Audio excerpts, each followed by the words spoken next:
Si Bitcoin ay nananatiling isa sa mga pinakakaakit-akit na investment dito sa mundo ng cryptocurrency. Subalit sa likod po ng mga kwento ng tagumpay, marami pong mga eksperto ang nagbabala tungkol sa mga panganib o risk ng leverage trading. Kaya sa video na ito ay papaliwanag po natin kung ano po ang ibig sabihin ng leverage, bakit po ito mapanganib o risky, at kung ano po ang epekto nito para sa atin bilang mga Pinoy crypto trader. At ayan, bago po tayo magpatuloy ay nais ko lamang po munang bigyang linaw ang aking disclaimer kung saan ang nilalaman po ng video na ito ay hindi po ito isang financial advice. For education and information purposes lamang po ang layunin nito. Yan, umpisaan po natin sa kung ano nga ba ang ibig sabihin ng leverage trading. Yan, leverage trading. Sa simpleng paliwanag, ang leverage ay ang paggamit po ng hiniram na capital upang madagdagan ang potensyal na kita, ayan, para madagdagan ang ating potensyal na kita mula sa isang trade. Yan, bilang halimbawa ay kung meron po tayong puhunan na $1,000 at gumamit po tayo ng 10 times na leverage. Ibig sabihin ay makukontrol po natin ang $10,000 na halaga ni Bitcoin. Kaya sa madaling salita ay yung $1,000 na puhunan natin ay times 10 po yan. Kaya magkakaroon po tayo ng $10,000 na halaga para na maaari po nating i-trade.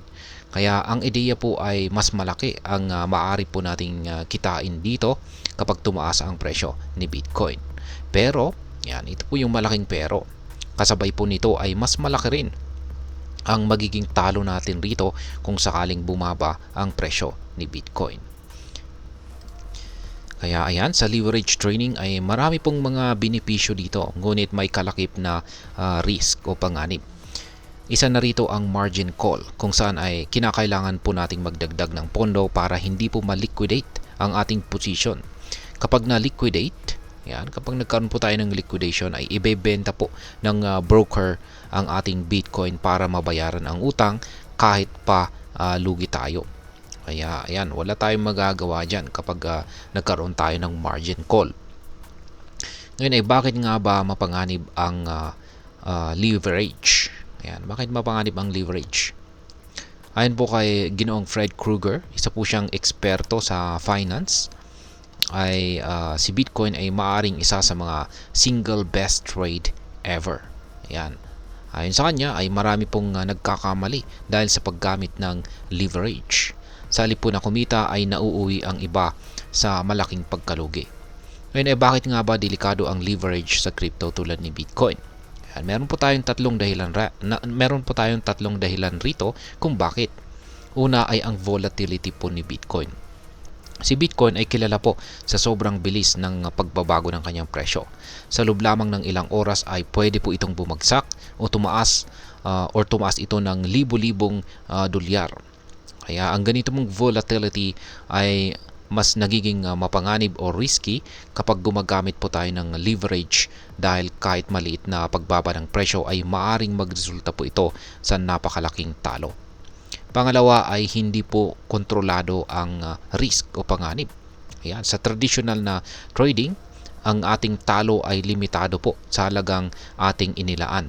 Ngunit sa leverage, pwede po tayong mawalan ng higit pa sa ating puhunan kung hindi po natin kontrolado ang ating position. Pangatlo ay ang market sentiment at saka external factors. Ang presyo po ni Bitcoin ay madaling maapektuhan ng mga balita tulad po ng mga pahayag mula sa Federal Reserve.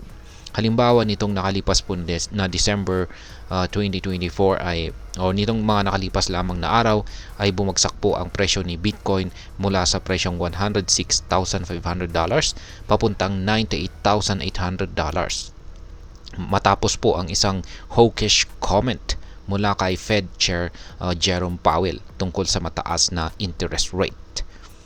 Ngayon ay ano naman po ang sinasabi ng iba pang mga eksperto? Ayan, nandito na rin si Ginong John E. Deaton. Isa po siyang pro-crypto lawyer.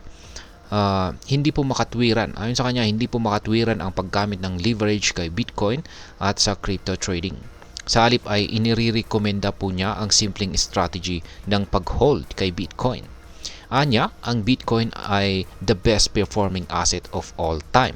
Kaya't mas mainam na hintayin na lamang po natin itong tumaas ang kanyang halaga kaysa sa makipagsapalaran gamit ang leverage. Ngayon ano po ang nangyari sa mga leverage traders? Yan, sa nakalipas po na 24 oras ay higit $140 million ang nawala sa mga leverage Bitcoin traders. Ayon po yan sa CoinGlass. Ayan. Ang biglaang pagbagsak po ng presyo ni Bitcoin ay nagdulot po ito ng liquidation sa maraming mga positions. Ang ganitong pangyayari ay karaniwan po sa crypto market, kaya lalong mahalaga po ang pag-iingat. Ngayon ano naman po ang posibleng epekto nito para sa atin bilang mga Pinoy crypto enthusiast?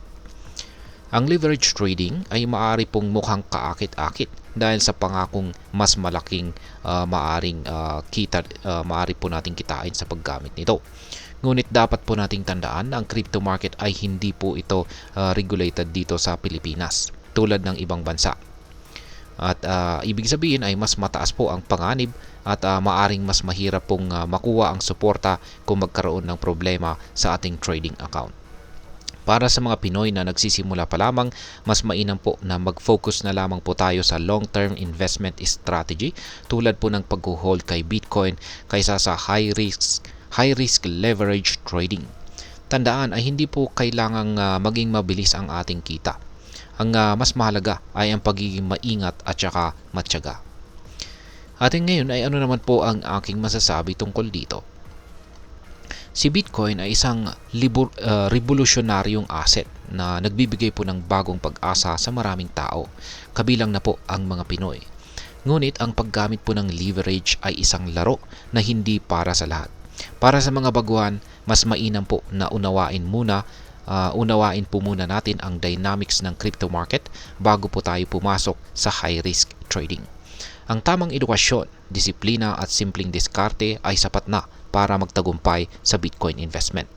Tandaan, ang tagumpay po sa crypto ay hindi nasusukat sa bilis ng kita, kundi sa kakayahan nating mapanatili ang ating puhunan sa kabila ng mga pagsubok. Sa kabuuan, ang leverage ay isang makapangyarihang tool, ngunit may kalakip na malaking responsibilidad. Ang pagiging maingat, disiplinado at handa sa anumang sitwasyon ay mahalaga upang maging matagumpay sa crypto trading. Kaya huwag pong magpadala sa hype. Unahin po natin ang pag-aaral at pag-iingat. At ayan, hanggang dito na lamang po tayo sa video na ito mga ka-crypto. Sana po ay inyong nagustuhan ang aking paliwanag sa video na ito. Kung inyo po itong nagustuhan, pakiclick lamang po ang like button nito. Marami pong salamat sa panonood. Ingat po tayo lagi at God bless po sa ating lahat.